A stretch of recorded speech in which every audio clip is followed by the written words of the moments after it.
Bueno, bendiciones para todos. Como decía el hermano, cuando decía el pastor, yo no soy forastero, yo soy, aunque me presentan como Joaquín de Castellón, porque he nacido y criado, pero yo soy Joaquín de la línea. Yo donde voy lo digo, que yo me considero ya de la línea, porque la línea ha sido el lugar donde Dios ha querido que yo crezca y que yo aprenda. La verdad que para mí la línea es mi casa ya. Y bueno, la verdad que estoy muy contento de estar con la iglesia. No paramos con lo del sello. Eh, Estamos predicando, hay veces que predicamos incluso 6 veces en un día. Es algo que ya quiero controlar. Me siento en mi casa y soy libre para decirlo. Voy a intentar ya predicar como mucho una vez al día, para poder también hacer lo importante que es, que creo, buscar al Señor en este tiempo. Y un poquito el mensaje va a ir de esto. Agradecerle al pastor que se haya acordado de mí, a los obreros, y cómo no, que la iglesia esté en esta tarde, en esta noche, buscando la presencia del Señor. Yo tengo un mensaje que voy predicando donde me llaman, es el mensaje que creo que Dios ha puesto en mi corazón para llevarlo a cabo, y que creo que es el mensaje que hoy la iglesia de la línea necesita. Aquellos que quieran compartir la lectura conmigo, vamos directamente a la lectura. Te invito a que vengas al libro de Hechos, capítulo 1, versículo 2 en adelante.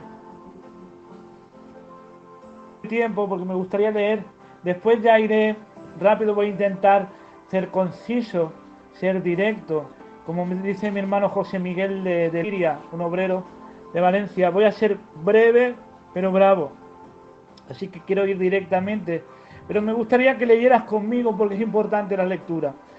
Libro de Hechos, capítulo 1, versículo 2 hasta el 8, dice la palabra: hasta el día en que fue recibido arriba, después de haber dado mandamiento por el Espíritu Santo a los apóstoles que había escogido, a quienes también después de haber padecido se presentó vivo, con muchas pruebas indubitables, apareciéndosele durante 40 días y hablándoles acerca del reino de Dios.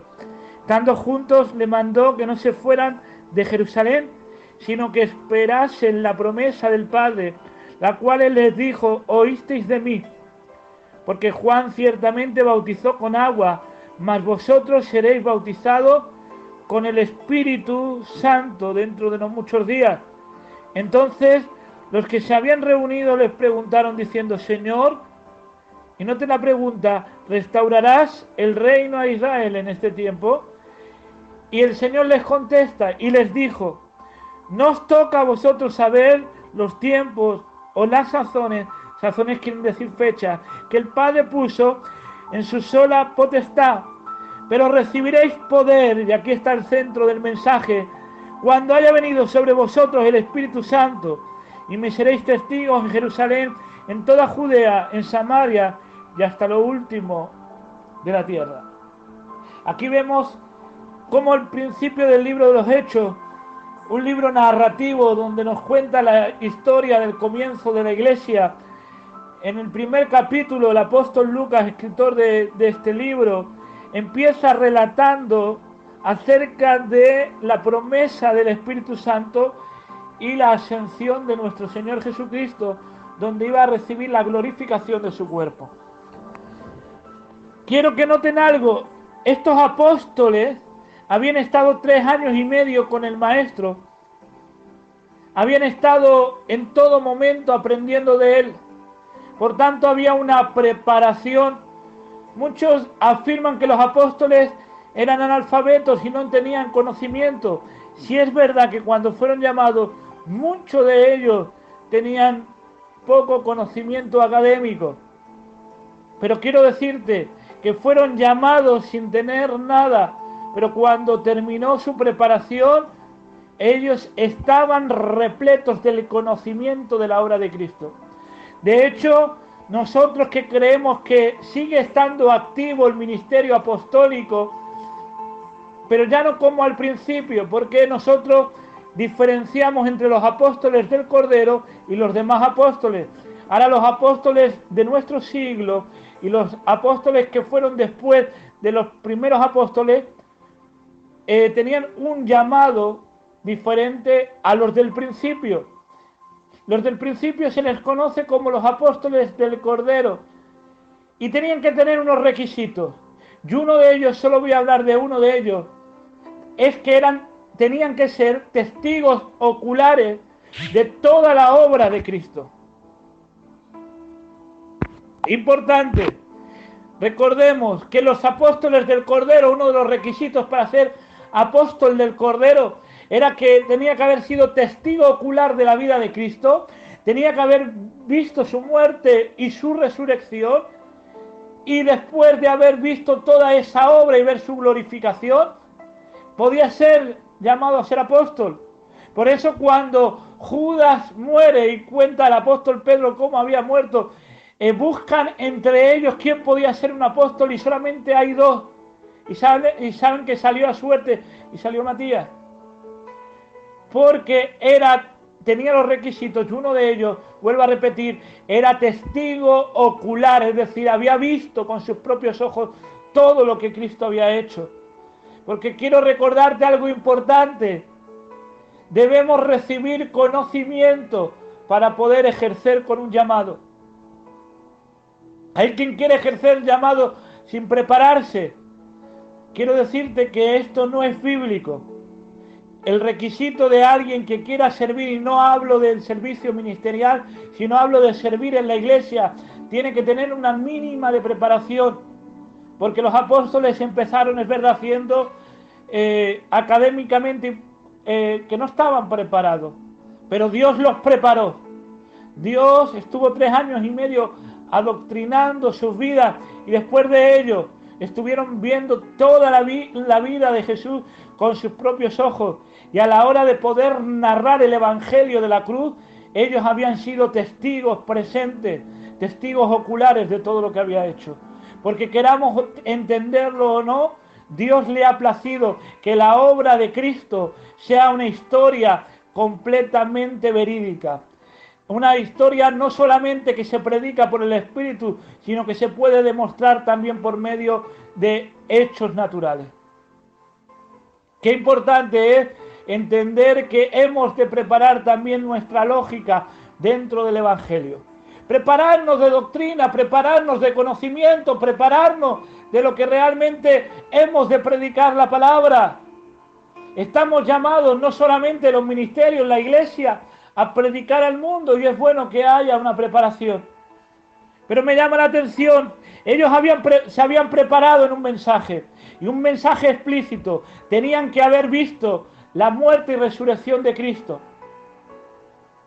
Porque qué importante es entender que el mensaje a aprender, que el mensaje más importante que tiene la iglesia es el evangelio de la cruz. No hay mensaje más importante que el mensaje del crucificado. Y el apóstol Pablo esto lo dijo en cierta ocasión cuando entraba en Corinto. Cuando él pisa la tierra de Corinto y se da cuenta de que había gente con hambre, con sed de aprender una ciencia, él tiene miedo porque sabía que le iban a prestar oído, porque Pablo era un hombre de conocimiento. Y como Pablo no quería que aprendiesen ninguna teología nueva, sino que venía a predicar la palabra de Dios, dice a los de Corinto: vengo a vosotros muertos de miedo, vengo a vosotros temblando. Me he propuesto no saber nada entre vosotros, sino solamente de Jesucristo y de este crucificado. Porque el evangelio que cambia la vida es el evangelio de la cruz. Toda doctrina que prediquemos y enseñemos, toda doctrina que aprendamos nos tiene que llevar a algo, nos tiene que llevar a mirar al crucificado.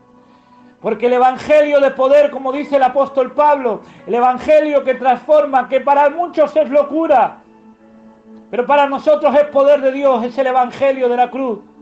Porque no hay otra doctrina que pueda cambiar la vida que la predicación de la cruz. Y recuerden que el fundamento de la iglesia es la doctrina de los apóstoles, dice Efesios, y Cristo es la principal piedra o la piedra angular. Cuando realmente recordamos que no hay evangelio más importante que el de la cruz. Porque viendo al crucificado, viendo al Dios encarnado, viendo al Emmanuel, Dios con nosotros, entendemos que solamente por medio de esa obra redentora nosotros podemos recibir la salvación. Que Dios tomó forma de siervo, como dice Filipenses, y fue obediente hasta la muerte y muerte en cruz. Porque la obra que redime, la obra que expía el pecado, la obra que nos limpia, la hizo Jesucristo enteramente como hombre. Sabemos que Él era todo Dios y todo hombre. La famosa doctrina de la unión hipostática. Pero quiero decirte que la obra redentora nos enseña a Hebreos que fue como hombre. Y como hombre triunfó. Y dice Romanos que por un hombre vino el pecado y por otro hombre vino la salvación. Que el primer Adán trajo la muerte, pero el postrer Adán, hablando de la humanidad de Cristo, traía salvación para todos los perdidos. Quiero recordarte que su obra en la cruz como hombre trajo redención, pero también quiero decirte que resucitó y está en los cielos y ahora es nuestro sumo sacerdote que intercede en el cielo. Y esa obra también fue como hombre, porque si no hubiese sido hombre no podría ser nuestro sumo sacerdote. Eso lo enseña el libro de Hebreos. Y quiero decirte que esta verdad, aunque nos parezca que no tiene importancia, yo el otro día a mis candidatos les decía: aprender lo que es Cristo como sumo sacerdote, porque lo que da verdadera paz es entender esto. Es entender la obra sacerdotal que Cristo hace para la iglesia. Cómo Cristo es nuestro mediador. Cómo Cristo es el que intercede. Pero lo hizo como hombre, fue su triunfo como hombre. Pero no olvidemos que también era Dios. Y la palabra que predicó era la palabra divina. Por eso nos conviene creer, no que Cristo fuese un profeta, no que Cristo fuese un gran predicador, no que Cristo fuese un gran filósofo. Nos conviene creer que Cristo es el Emmanuel, y como dice Mateo, es Dios con nosotros, es el Verbo encarnado. Porque aunque la obra la hizo como hombre, la palabra, dice claramente en Juan 14, la trajo como Dios. Porque Él nunca habló su propia palabra.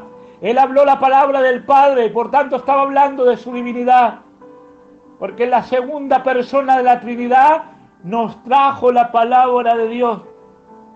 Pero la segunda persona de la Trinidad hizo una obra como hombre, la redención, y como Dios traernos la palabra. Pero la palabra tenía que tomar acción, tenía que forjar en nosotros. Y a Él le plació que fuese por medio del Espíritu Santo. Había un plan, el Padre tenía un plan, el Hijo colaboró en ese plan y termina el Espíritu Santo haciendo la obra en acción. Es el accionador de la palabra, el Espíritu Santo. Por eso tiene que decir en Juan 14, 23, el que me ama obedecerá mis enseñanzas, mi Padre lo amará, vendrá a Él y viviremos con Él. El que no me ama no obedecerá mis enseñanzas. Las enseñanzas que ustedes han escuchado no son mías, noten, sino del Padre que me envió. Les dijo, esto mientras estoy con ustedes, pero el consejero, el Espíritu Santo, aquí habla del consolador o del paracleto en griego, el Espíritu Santo, que es el que el Padre enviará en mi nombre, les enseñará y recordará todo lo que les dije. Les dejo la paz, es mi propia paz que les doy, pero no se las doy como le da el mundo. No se preocupen ni tengan miedo. Es decir, Él estaba hablando de que Él dejaba la palabra, pero ahora la palabra iba a tomar acción por medio del Espíritu Santo, que venía como vicario de la obra de Cristo, como sustituto de la obra de Cristo para continuar esa obra. Porque quiero decirte, aunque hemos aprendido la palabra por medio de Cristo, pero la recibimos ahora por medio del Espíritu Santo. Cristo la dejó y el Espíritu Santo ahora la enseña por medio de su palabra. Y fueron los apóstoles que continuaron la palabra que Cristo les dio a ellos. Los apóstoles simplemente predicaban lo que Cristo les dijo y predicaban lo que Cristo hizo. Más que nunca necesitamos entender que necesitamos mirar de nuevo al Evangelio de la cruz y que sea el Evangelio de la cruz quien vaya transformando las vidas de los inconversos, pero nuestras vidas también vayan transformándose. Porque nosotros tenemos una obra en nuestra vida, es la obra de santificación que el Espíritu Santo hace en nuestras vidas. Porque quiero recordarte algo que ya sabes, iglesia. Nosotros, la iglesia del siglo XXI y desde que murió Cristo, estamos viviendo la dispensación más grande que se ha visto en la historia. Estamos viviendo la dispensación de la gracia. Y eso quiere decir que tenemos más privilegios que otras dispensaciones, porque el Espíritu Santo ya no está sobre aquellos que creen, sino que el Espíritu Santo está dentro, está en aquellos. Por eso es el bautismo en el Espíritu Santo. Quiero recordarte que se fue Cristo, sí, pero dejó al Consolador, dejó al Paracleto. La palabra Paracleto quiere decir el que permanece a tu lado, el que permanece al lado de alguien.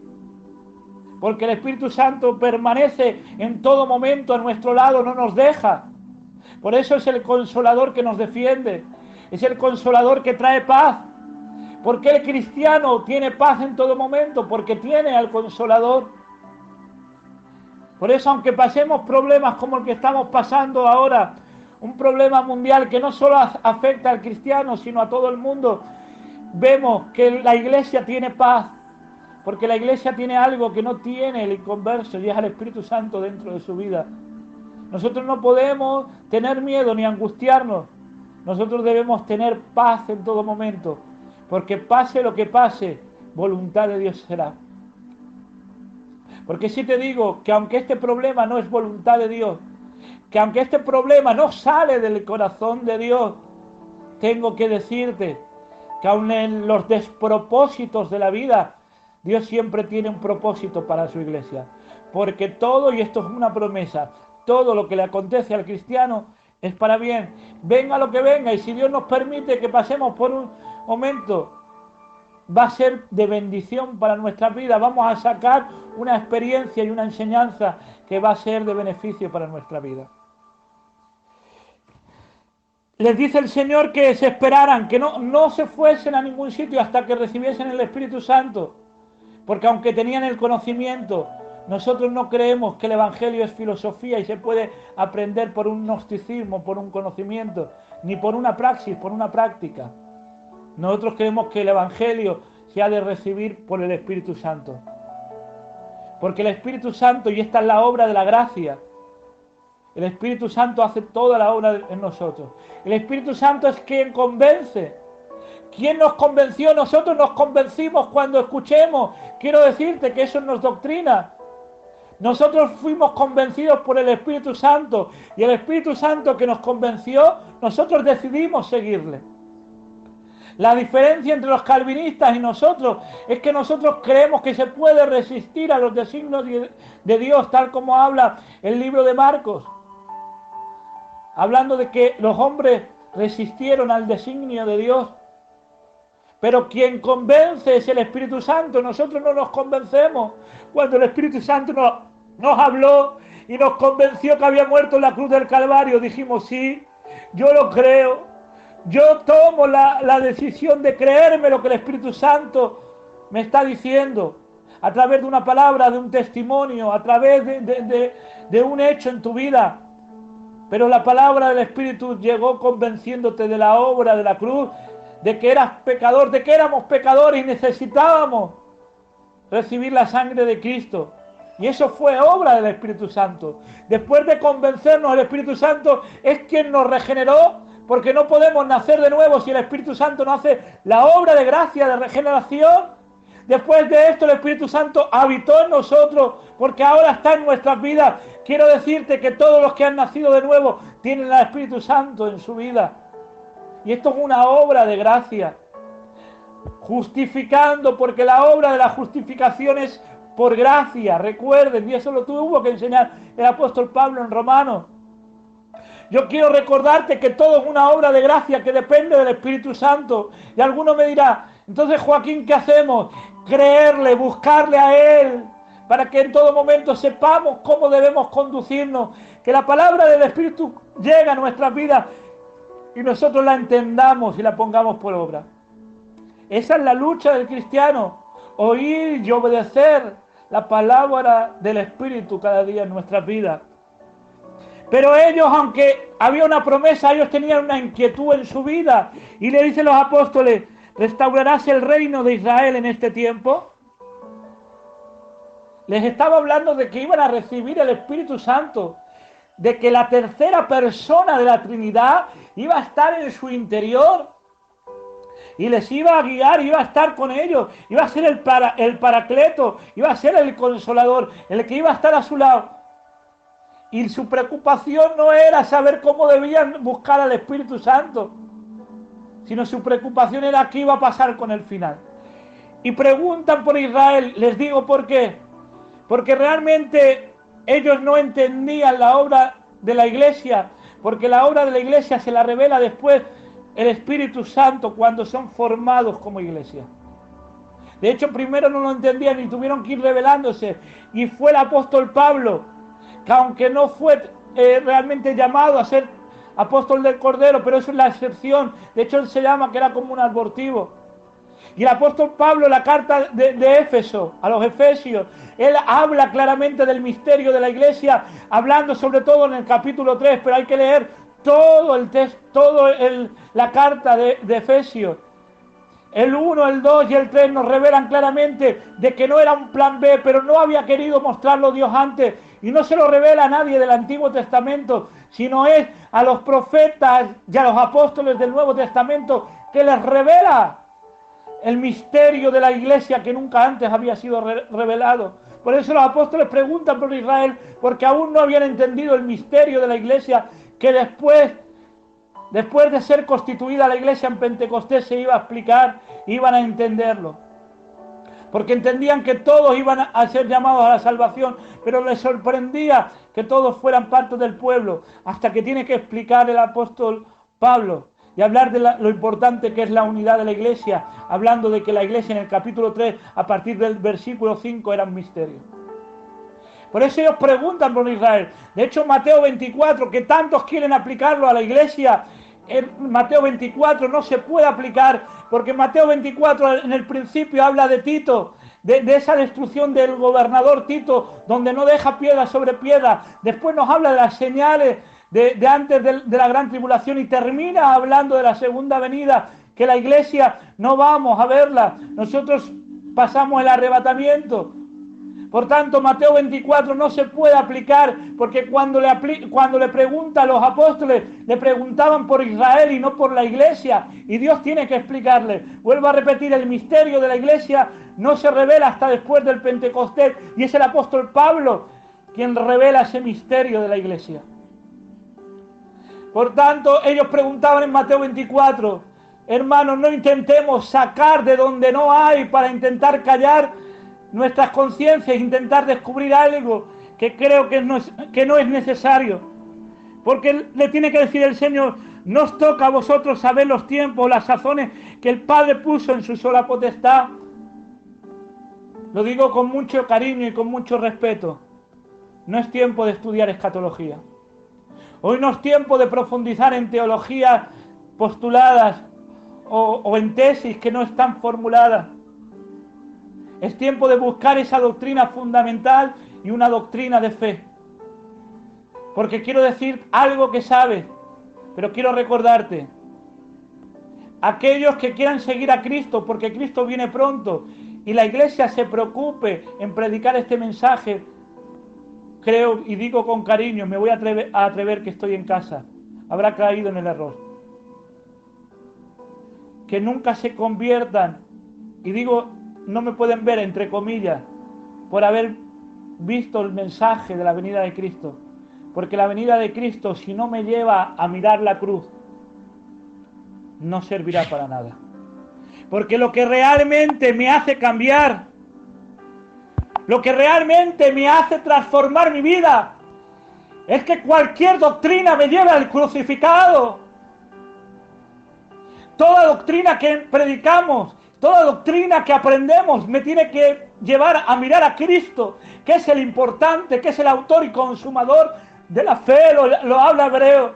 Por eso, ¿de qué me vale aprender escatología, hermano, y hablar de tiempos finales? Si la gente inconversa va a tener miedo de la venida, pero no va a mirar al crucificado. Pero me gozo si alguno mirando la venida tiene miedo y mirando al crucificado se enamora, porque solo hay un evangelio que transforma. El evangelio de la cruz. Estoy roto. Gloria a tu nombre. Solo Cristo salva. Solo la obra en la cruz. Hermanos, olvidémonos de fantasía y fundamentemos nuestra fe en la única piedra angular que es Jesucristo. Porque toda la doctrina tiene que llevar a la cruz. Porque todo lo que aprendemos y realizamos tiene que llevarnos al crucificado.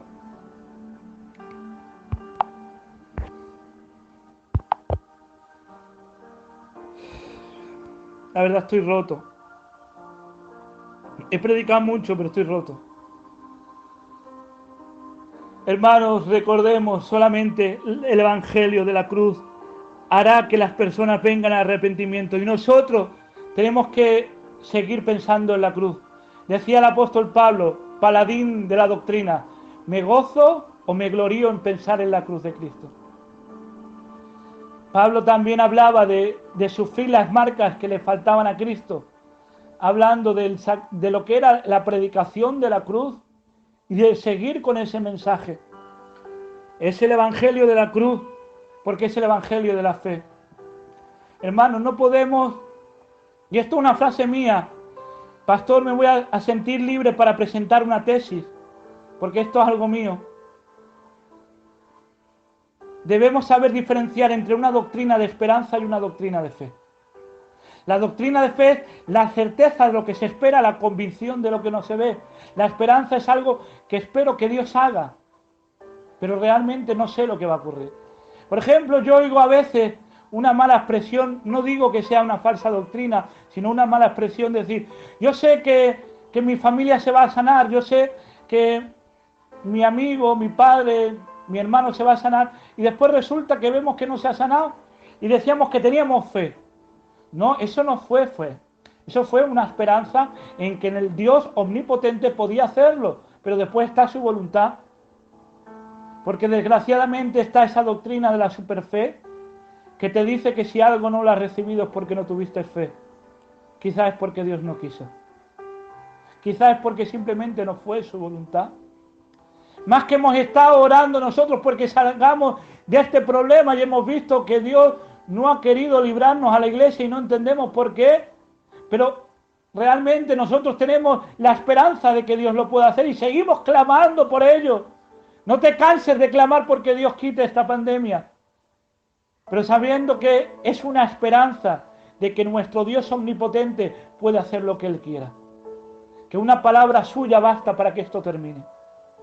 Pero una cosa es tener una esperanza y otra cosa es la fe. La fe es algo seguro que va a pasar. Y me explico. Doctrina de fe es que Cristo viene a por su iglesia. Eso es doctrina de fe. Doctrina de esperanza es que Cristo viene hoy a por su iglesia. Lo repito. Doctrina de fe, que Cristo viene a por su iglesia. ¿Cuándo? No lo sabemos, pero viene a por su iglesia. Eso es seguro. Doctrina de esperanza es que hoy venga por su iglesia. Por eso el apóstol Juan, cuando habla de cuando creía ser arrebatado también, habla de una esperanza. Dice, esta esperanza a su vez nos purifica. Porque es bueno tener esa esperanza. Pero hay que llamarlo por su nombre, esperanza y no fe. Fe es que Dios va a venir. Esperanza es que ojalá Dios no me permita terminar el mensaje porque venga a arrebatar a su iglesia. Ojalá ocurra eso. Y esa esperanza, yo tengo la esperanza de que somos la última generación, pero es esperanza. Cuidado, hermanos, con poner fecha. Cuidado con hablar de un tiempo final, porque eso es una doctrina de esperanza y no de fe. Pero hay una doctrina de fe segura, que aquel que mira a Cristo y se enamora de la cruz y se arrepiente, ese va a ser salvo. Esto es doctrina de fe. Por eso quiero animarte a que dejemos de preocuparnos por teologías vanas y realmente nos preocupemos de lo importante, es predicar del Evangelio de la cruz. Y esto es el llamado de la iglesia. Este es el llamado principal de la iglesia, el ministerio de la reconciliación, el ser luz a las naciones. Somos el pueblo santo, nación santa, pueblo adquirido por Dios, real sacerdocio, llamado para anunciar las virtudes de aquel que nos llamó, dice el apóstol Pedro, de las tinieblas a su luz admirable. Esto es lo importante, que prediquemos el Evangelio de la cruz. Por eso dice, y recibiréis poder cuando haya venido sobre vosotros el Espíritu Santo, y me seréis testigos en Jerusalén, en Judea, en Samaria y hasta lo último de la tierra. Porque si algo tenemos que prepararnos, hermano, realmente algo tenemos que prepararnos, es anunciar el Evangelio, el ser luz a las naciones. Y le dice, y seréis testigos, ¿dónde? Primero en Jerusalén, porque el primer lugar donde tengo que ser luz es en mi casa. Segundo, en Judea. Judea era la provincia, a los vecinos, a los que están a mi alrededor, a la ciudad de la línea, donde nos pertenece. Segundo, en Samaria. Samaria no solamente eran los vecinos de al lado, sino que eran los enemigos, porque el Evangelio también hay que predicarlo a nuestros enemigos, a aquellos que nos critican, a los que son nuestros contrarios, a los que no podemos ver o a ellos no nos pueden ver a nosotros, aquellos que solamente desean nuestro mal, aquellos que cuando hablamos con ellos hay diferencias y choques y no hay un feeling. A esos también hay que predicarles el Evangelio, a los de Samaria. Y termina diciendo hasta lo último de la tierra. Pero aquí va el mensaje. Por eso he dicho que era más largo la introducción que el mensaje. Y aquí va el mensaje que el Espíritu Santo ponía en mi vida. Y recibiréis poder.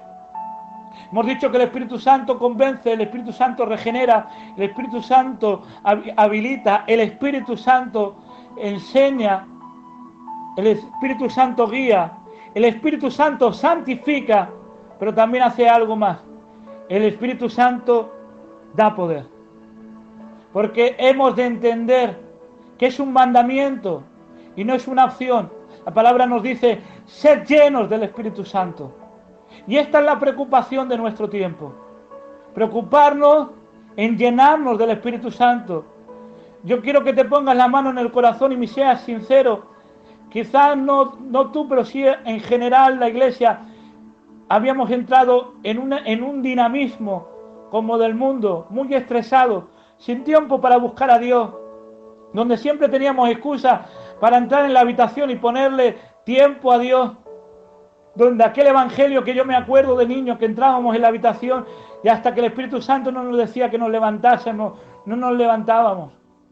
Me acuerdo que cuando entrábamos en ayuno, que el Espíritu Santo nos ponía en ayuno, nosotros decíamos, bueno, a ver cuánto tiempo nos va a tener el Señor en ayuno. Yo me acuerdo el haberme metido en mi habitación y salir a los días sin probar ni agua, solamente porque el Espíritu Santo nos ponía el sentir. Me acuerdo de que el culto era una parte importante, pero realmente nuestra cámara secreta era el lugar donde nosotros teníamos comunión. Y la iglesia de nuestro siglo tenía la cámara secreta, hablo a nivel general, llena de telarañas y llena de polvo. Hemos entrado otra vez a limpiarla y hemos empezado otra vez a utilizarla. Momentos de ayuno que se habían perdido. Altares familiares donde estaban rotos, donde las familias no le estaban dando importancia. Dios nos tiene que mantener confinados en casa para que ahora se levanten de nuevo los altares familiares que se habían derribado, para que sean restaurados, para que nos llenemos de Dios. Porque realmente una iglesia de victoria es una iglesia que está llena del Espíritu Santo. Hermanos, no voy a usar eufemismo, porque si el Espíritu Santo me pone esta palabra es porque la línea lo necesitamos. Hemos perdido mucho el tiempo y el culto parece que era nuestro único momento de consagración, pero es el momento de volver a las sendas antiguas y buscar la llenura del Espíritu Santo, rompiendo con todo dinamismo del mundo y volvamos al dinamismo del Espíritu. ¿Qué es lo que significa la palabra poder? La palabra poder viene del griego dunamis, que de ahí viene dinamismo, viene dinamita. Porque los que están llenos del poder son como dinamita. Quiero decirte, pastor, me siento libre para decir este sentir, Quiero decirte que este problema mundial que azota a cristianos ya inconversos no es el verdadero problema que vamos a enfrentar la iglesia. Este es un problema, pero vamos a tener un problema mayor. Y es cuando termine el confinamiento, que tengamos que salir a predicar la palabra, que tengamos que salir a evangelizar. Como no estemos llenos del Espíritu Santo, el diablo va a meter oposición y va a impedir y va a estorbar su obra. Porque el diablo está para paralizar. Pero quiero decirte algo, que si estamos llenos del Espíritu y este tiempo nos lo tomamos como un entrenamiento, porque la verdadera batalla no está en resistir ahora, la verdadera batalla está después cuando salgamos a predicar la palabra y resistir los ataques del diablo, resistir el dinamismo del mundo que querrá obligarnos otra vez a doblegarnos a su sistema y a no tener tiempo para buscarle, a no tener tiempo para predicar el Evangelio. Esa va a ser una guerra. Y hermanos, si no estamos en el Espíritu, el Espíritu está presto, pero la carne es débil. Como no machaquemos nuestra carne y vivifiquemos en nuestro espíritu, después va a ser difícil. Por eso quiero alentarte, es tiempo de llenarse del poder del Espíritu. Y esto se entiende bajo un conocimiento, bajo un pensamiento físico. Y termino. La teoría de la relatividad especial de Albert Einstein enseñaba este concepto del dinamismo o de la dinamita. Dice esta ecuación, famosa ecuación, E igual a mc al cuadrado. La palabra E quiere decir energía, igual a la masa. Masa puede ser cualquier cosa.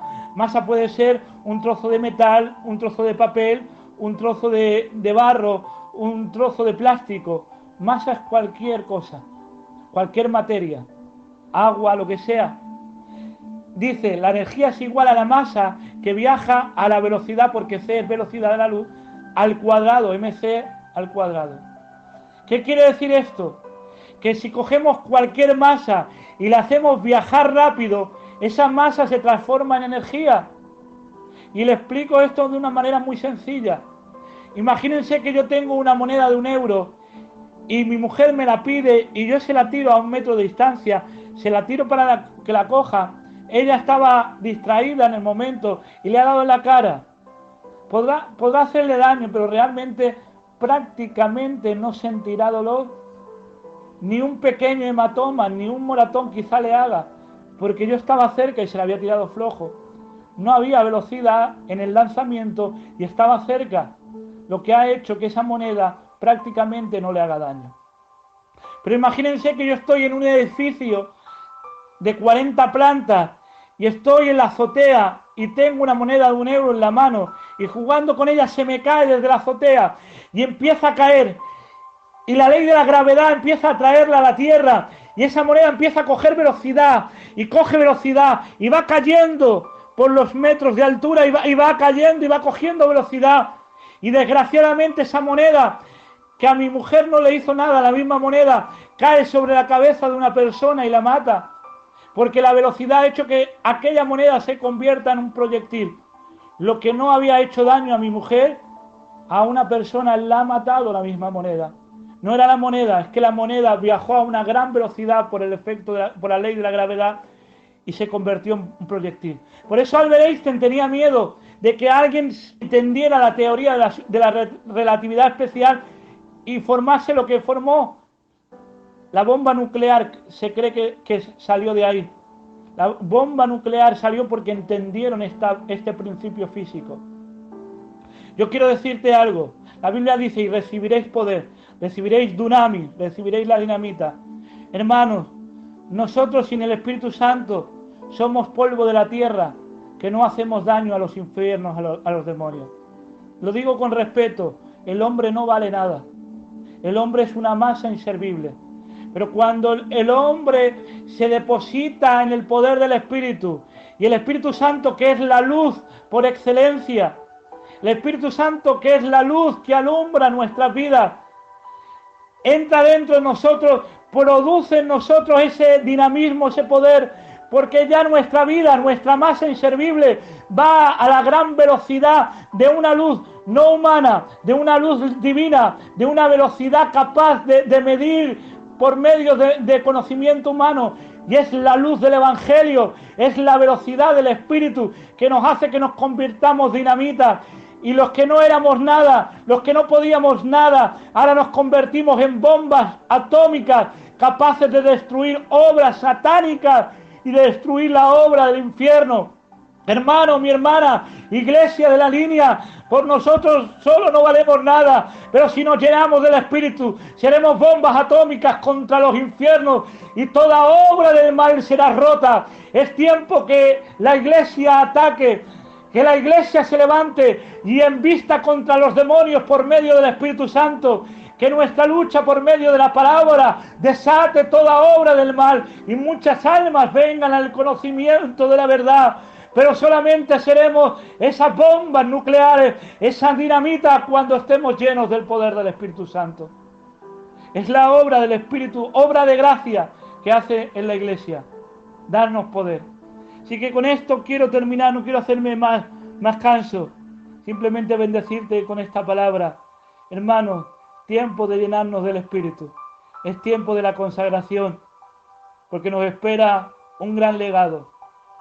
Nos espera predicar la palabra, que muchas almas vengan al conocimiento de la verdad. Solo con el Espíritu Santo lo conseguiremos. Un abrazo fuerte y bendiciones.